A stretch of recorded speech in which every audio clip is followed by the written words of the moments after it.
Šodien taisīsim C vitamīnu procedūru un mezoterapiju acīm ar RSH aiz.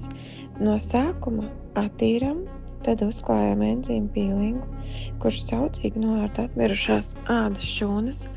Tad veicam sejas klasisko masāžu. Sejas masāža ir gan kopjoša, gan terapeitiska procedūra. Rezultāts ir gan skaistums, gan labsajūta. Tad liekam C vitamīnu pīlingu, kurš piešķir ādai tūlītēju mirdzumu, izlīdzina ādas toni, mazina pelēcīgumu, stimulē kolagēna sintēzi, atsvaidina un pamodina ādu. Āda izskatās svaiga, starojoša, ideāli pirms pasākumiem, fotosesijām.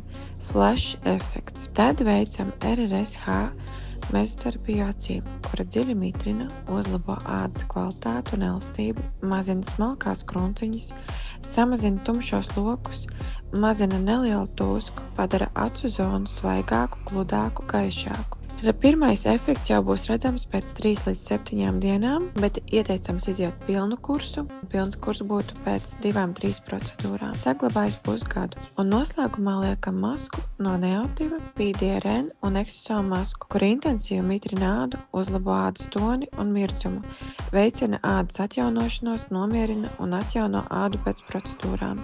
Exosomes kosmētika parasti tiek izmantot, lai uzlabotu šūnu komunikāciju un ādas kvalitāti, un redzam izcilo efektu, mirdzoša un skaista sejas āda.